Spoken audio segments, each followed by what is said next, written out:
If you want to quickly switch back and forth between two applications, all you have to do is double tap the Recent Apps button. If you like to use a lot of widgets, but don't like them taking up all the space on your home screen, you can actually just long press them and stack them on top of each other. And once they're stacked, you can just swipe across them to see all of your widgets. And if you ever want to edit the stack, just long press it and tap Edit Stack. If you tap the clock on your lock screen, you'll be met with a bunch of different widgets. And if you tap Settings at the bottom and log into your phone, you can customize those widgets. If you go to your recent applications, you can long press an application and drag it to one of the sides to open it up in a split screen view and quickly open up a second application alongside it. And if I long press an application and dragged it to the center, it would open it up in a pop-up view, which is especially useful for something like a calculator. And in case you're wondering, this does also work with Samsung's phones. In the camera app, if you swipe across your zoom levels instead of tapping them, you can get a much smoother and more controlled zoom. If you have your phone set up on a tripod to take a picture, and you have a Samsung phone with an S Pen, you can just take the S Pen out, get ready for your shot, then press the S Pen button to take the picture. Just make sure the S Pen is hidden when you're taking the picture. And as a bonus advanced feature, if you hold the S Pen button down while drawing a clockwise circle, you can zoom in. And if you draw a counterclockwise circle, you can zoom out.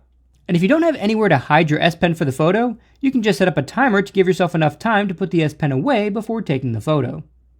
And if you want an easier way to take a picture with the front-facing camera, just raise your hand in front of the camera for a second, that'll start a timer, and then take the picture. And if you're wondering how I got multiple pictures to be taken with one timer, you can check out this video right here.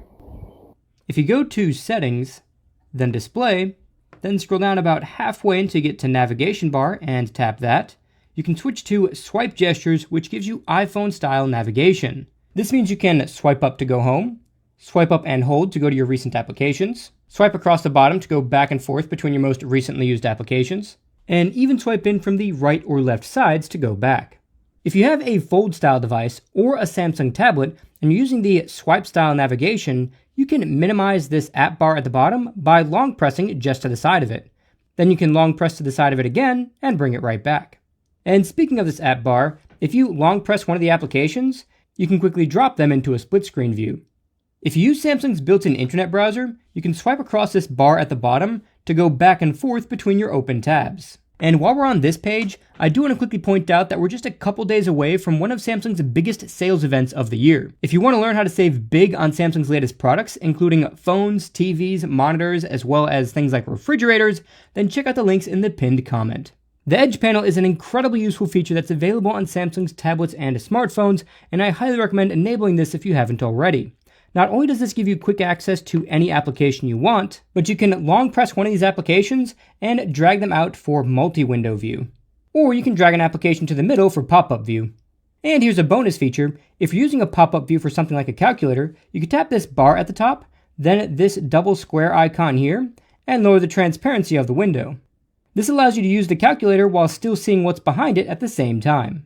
If you have the Edge screen enabled, and there's a pair of applications that you always open together, you can tap the middle bar between the two applications, then tap this star icon, and you can add that to your app's Edge panel.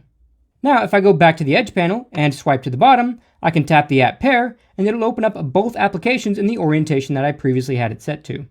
If you don't have your Edge panel enabled for some reason, you can quickly enable it by going to Settings, then Display, then scrolling a little over halfway down until you get to Edge Panels and enabling that toggle. And if you tap the Edge Panels text, then Panels, you can select which panels you have enabled. The panel that I was just showing you is called the Apps panel. There's a quick toggle called Link to Windows, and if you enable this on both your phone and your Windows computer, you'll be able to control every aspect of your phone right from your computer. But in terms of basic features, I primarily use this to send and receive text messages on my computer. Most people get to their quick toggles by swiping down twice with one finger, but you can get there a lot faster by swiping down once with two fingers. And speaking of quick toggles, if you tap the text below one of the quick toggles, you get a pop-up menu that allows you to adjust the parameters for that toggle. This includes things like changing your flashlight brightness, or even selecting a different Bluetooth device to connect to. And if you long press a toggle, it'll take you straight to the detailed settings for that toggle.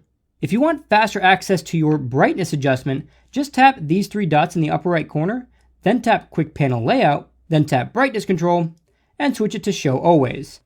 Now, if you just swipe down once, you'll see the brightness control right at the top. You can quickly mute alarms and calls by putting your palm on the screen.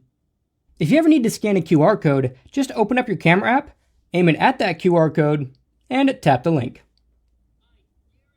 And speaking of camera features, if you need to scan a document, just aim your camera at the document, and you get a little T icon in the bottom right corner.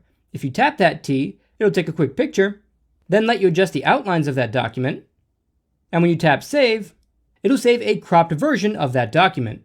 If you want to move a bunch of applications on your home screen, instead of just long pressing one at a time and dragging it around, just long press one of them once, tap Select, then select whichever applications you want to move, then long press again, and you can drag those wherever you'd like. While we're talking about the home screen, if you long press or pinch in to get to your home screen editor, you can actually long press one of your home pages and drag it around to a different position. This is much faster than manually moving around each application and widget. And if you want to change which page is your home page, just tap the home icon at the top.